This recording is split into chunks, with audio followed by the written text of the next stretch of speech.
Hello and welcome back to the channel. As always, I'm your host, Morgan. So, one of the big promises that Donald Trump made when he ran for president was that he was going to erect a massive wall along the southern border of the United States.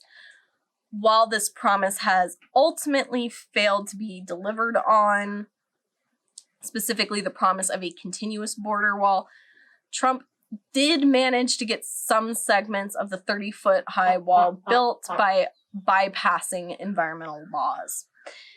Now, Trump is out of office, and there is a push from conservation groups for President Joe Biden to greenlight the reversal of the damage done by the Trump border wall and begin the work to restore the damages done to the sensitive ecosystems along the US-Mexico border.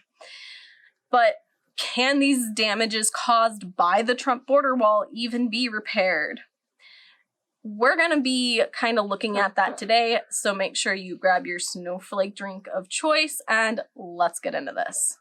Before we dig in, if you want more environment, conservation, education, outdoors, and anything in between content, please remember to hit that subscribe button.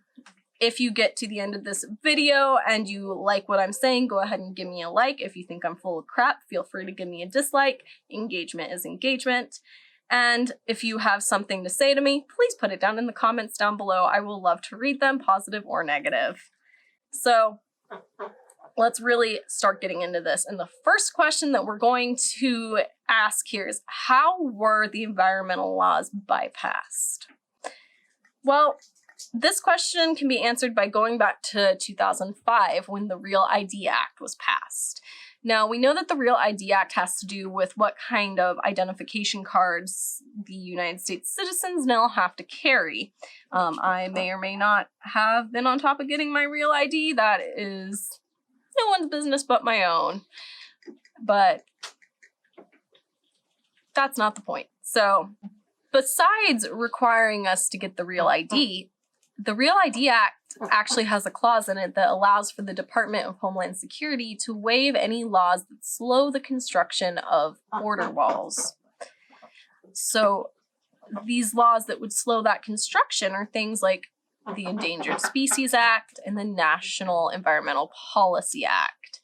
And these laws would require things to get environmental impact studies done and take protection of ecosystems into account. So because of the Real ID Act, those laws can pretty much be ignored and you can get around them.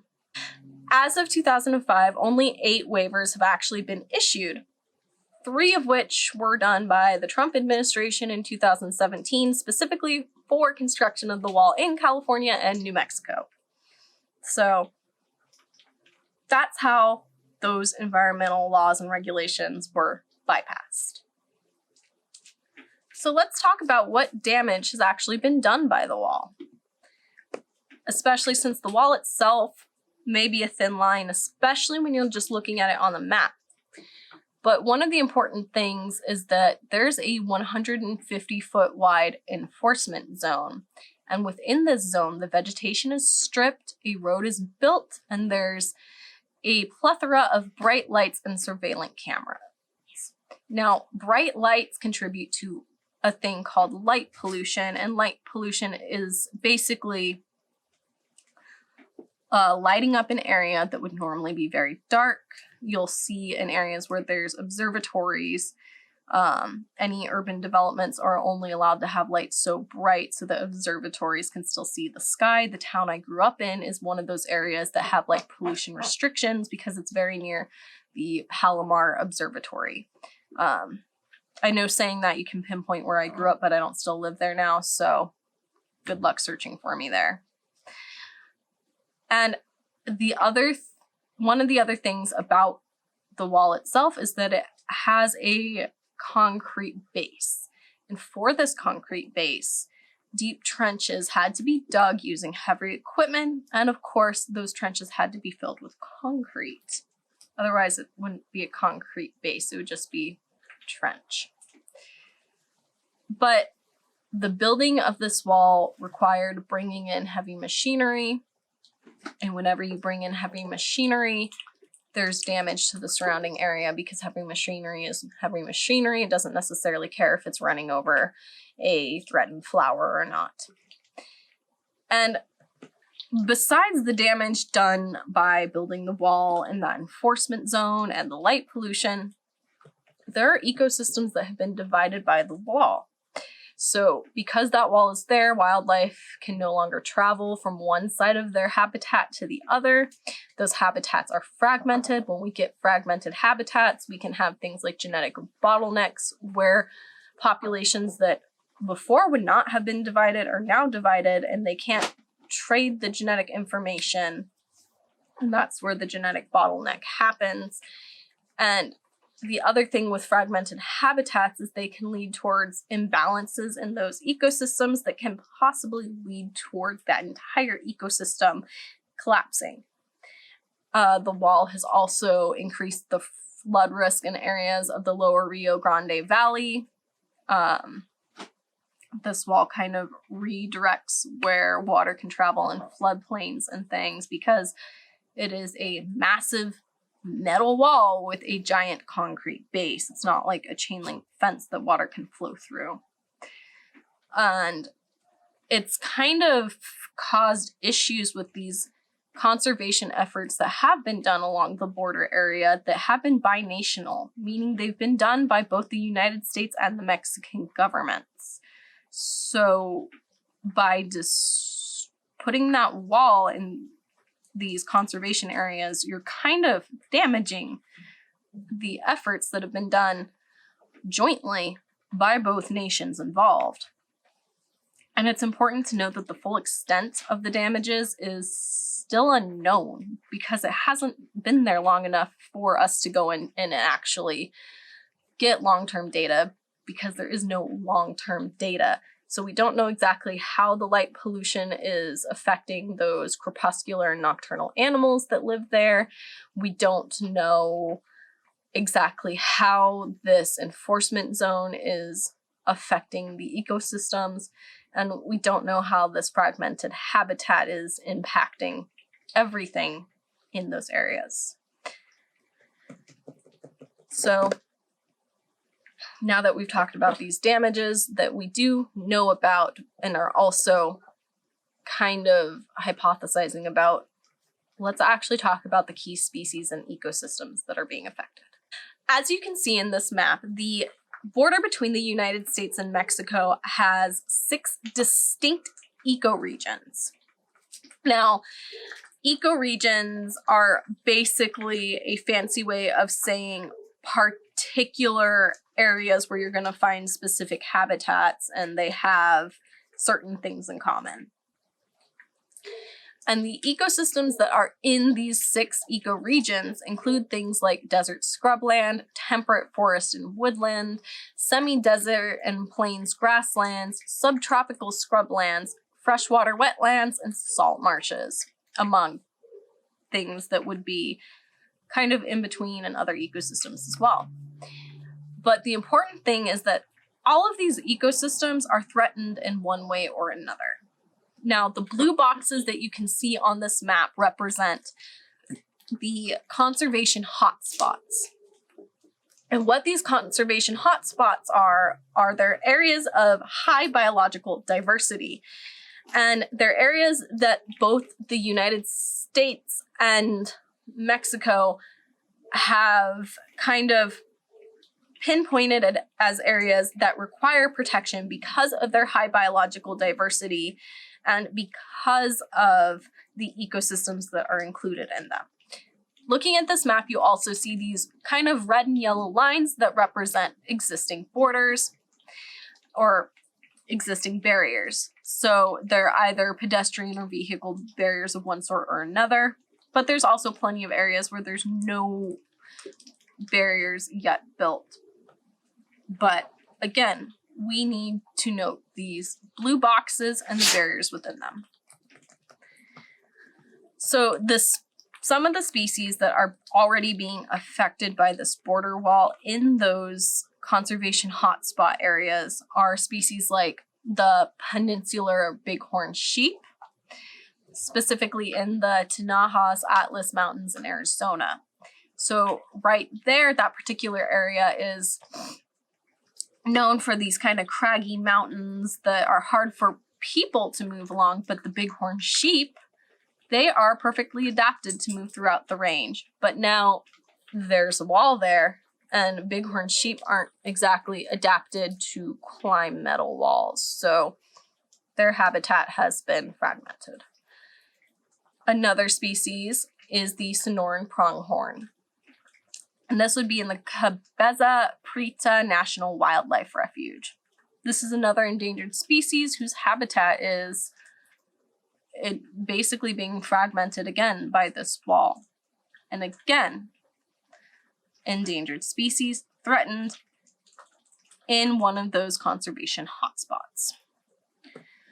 We also see in the Lower Rio Grande Valley ocelots and jaguarundis. Their habitat has been entirely bisected, and both of these species are threatened. Both of these species have been pinpointed by both governments to be protected. So habitat being bisected is kind of a big deal for them. And then lastly, we have the Mexican gray wolf. This is a species that has had a lot of conservation efforts and has been one of those conservation success stories by being basically driven to the point of extinction almost. So this wall is basically spitting in the face of that conservation effort entirely. So these are not the only species affected. Obviously, they're just some of what is known as a charismatic megafauna. And charismatic megafauna are just these big animals that the public are going to care more about than, say, a dung beetle. So these are the species that I'm highlighting here that are highlighted in the articles linked below. But something that I would like to draw attention to is this particular figure. Now, what you're looking at are a series of tables. And what these series of tables are showing you is the number of species and the percentage of their range being lost. So number of species is on that y-axis, percentage of range being lost is on that x-axis. Now, we can break it down between all of these groups, but I'm just going to focus on the one with the red bars because that's kind of all species here. So for the non-flying and non-swimming species, the percentage of the range lost by a continuous wall is going to be massive. Now, if we have like things like fish and things like birds, it's less of a problem because they can swim around or fly over the wall. So, and that also kind of goes for some amphibians as well, because some amphibians are more aquatic and can swim more. But if we're looking at this all species thing, we'll notice that there are quite a few species that are going to lose almost 100% of their range by a continuous border wall. And while we do have a bar there that does indicate quite a few species that are going to lose a very small percentage, keep in mind that bar kind of lines up the most with things like the bony fish and the amphibians. And the fact that this wall is going to mean that even some species are going to lose close to 100% of their range is a problem. The fact that this has been put up without even running those environmental impact studies, without any regard for the damage that's being done, is an issue. Now, I don't want to get into a discussion about the merits of protecting borders and blah, blah, blah. That's not what this video is about. This video is about the ecological impacts of negligently building something that can destroy these sensitive ecosystems. So moving forward, basically these articles, one of which is an article, one of which is technically a study, or a literature review, but that's not the point. Basically, it's been pinpointed that it is going to be possible to mitigate at least some of the damage caused by just tossing up this metal monument to Trump's ego. However, moving forward, the things that need to be done are to determine the key areas to dismantle this wall in order for habitats to be reconnected so that we don't see that fragmentation that is inevitable as we stand now. We need to replant native species where vegetation has been removed for that enforcement zone and the building of the wall itself, and put together a long-term management plan. Now, all of this is expensive, but the point is we wouldn't be here if it weren't for the Trump administration to begin with. We wouldn't be in a position where we need to fix the damage done to conservation efforts that have been going on for decades and re-protect areas that already were supposed to be protected.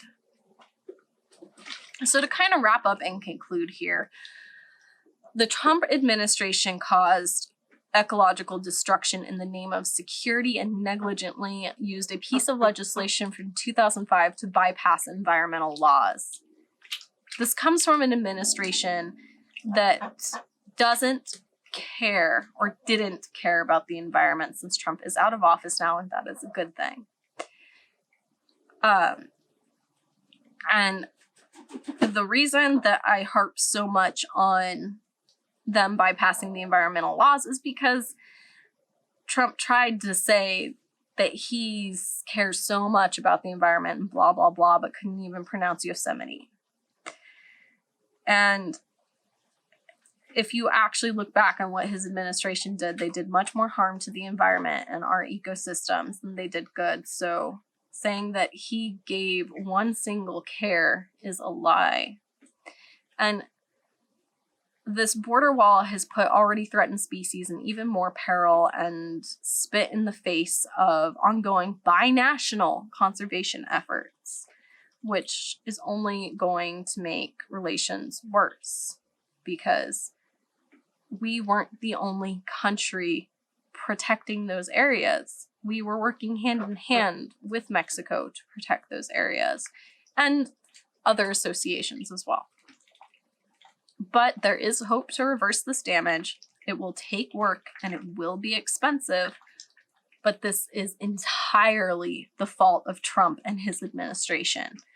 Moving forward, we can heal the environment and those ecosystems along the border. But again, I reiterate, we wouldn't be in this position if the Trump administration hadn't negligently rushed to build the promise that Trump never should have freaking promised to begin with. It is literally a monument to his own ego. All right, and that's all I really have for you guys. I do encourage you to go ahead and check out the article and the from both the Scientific American and the article that kind of outlines things and has the figures that we saw in this video in it, because they have a lot more information than I went into here. I know the video was kind of long, but this was my edited version. So I hope you have a wonderful rest of your day, afternoon, evening, what have you, and I will see you all in the next one. Thank you again for watching this video. Don't forget to like, comment, subscribe, and ring that bell if you would like to see more. And if you'd like to follow me on any of my other social medias, the links are down in the description below. Don't forget to check out thereptilegoth.com for all of my articles and blog posts. If you found any value in this video and you would like to help support the channel, please check out my Patreon page. That link is also in the description down below. And a special thanks goes out to my Diamond Dragon patron, Diane V. What you're doing is really helping me fund a dream here. I will see you guys all in the next one.